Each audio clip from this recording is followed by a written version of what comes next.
नमस्कार दोस्तों, स्वागत है आपका हमारे YouTube चैनल वॉर शो में। तो दोस्तों, शनिवार से शुरू हुए इजराइल और हमास के बीच युद्ध को आज चौथा दिन है। आपको बता दूं, दोनों तरफ से अब तक 1500 से अधिक मौतें हो चुकी हैं। इनमें से लगभग 900 लोग तो इजराइल के ही हैं, जिनमें सैनिक और सिविलियंस दोनों ही हैं। और घायलों की बात करें तो ये आंकड़ा 6000 के पार पहुंच चुका है।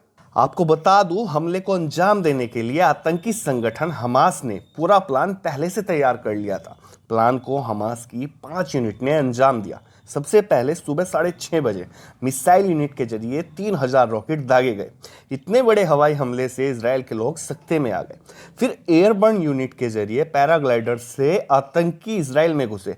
फिर कमांडो यूनिट ने जमीन पर बाड़ काटी और गाजा पट्टी से आतंकी इजराइल में दाखिल हुए। इस दौरान हमास की ड्रोन यूनिट हमला करने और सूचना जुटाने में जुटी रही। आपको बता दूं, अनुमान है हमास के करीब 1000 लड़ाकों ने घुसपैठ की।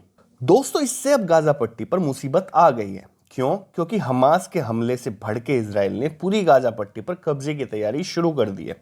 गाजा पट्टी का स्पेस तो पहले ही इजराइल का था ही, और अब जमीन भी इजराइल अपने कब्जे में ले लेगा।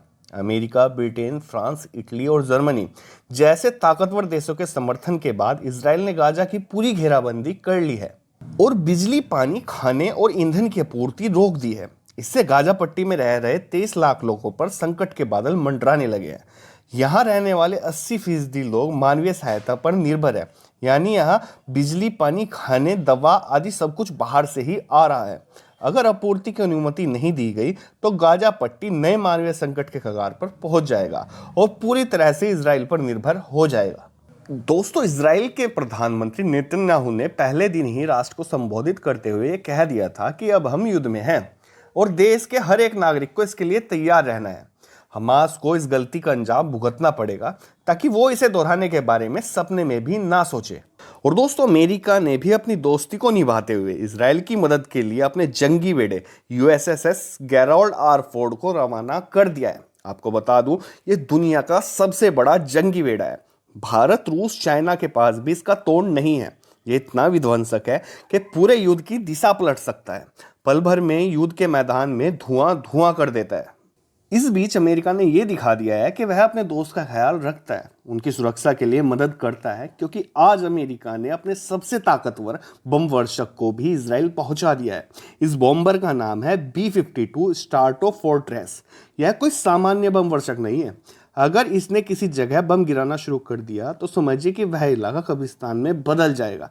इसकी ताकत और बम कैरी करने की क्षमता बहुत ज़्यादा है। आपको बता दो दोस्तों, B-52 स्ट्राटोफोर्ट्रेस को चलाने के लिए 5 लोगों की जरूरत होती है। 159.4 फीट लंबे इस एयरक्राफ्ट के विंग्स 185 फीट लंबे होते हैं।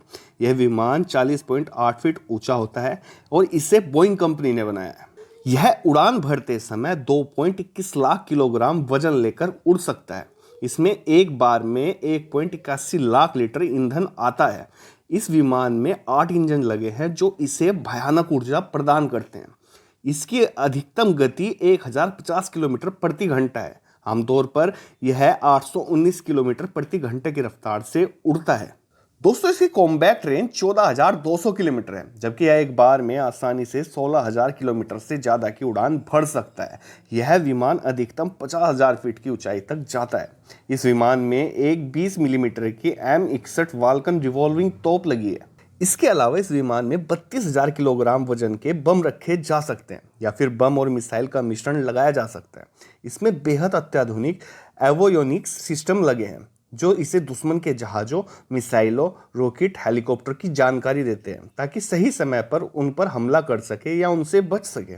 वैसे तो दोस्तों, हर सिक्के के 2 पहलू होते हैं। आप ही बताइए, इस युद्ध में इजराइल सही है या हमास सही है? तो फिलहाल के लिए इस वीडियो में इतना ही। अपनी राय कमेंट में जरूर दें। चैनल को सब्सक्राइब करने के साथ साथ बेल आइकन जरूर दबा दें। Thank you very much for watching this video.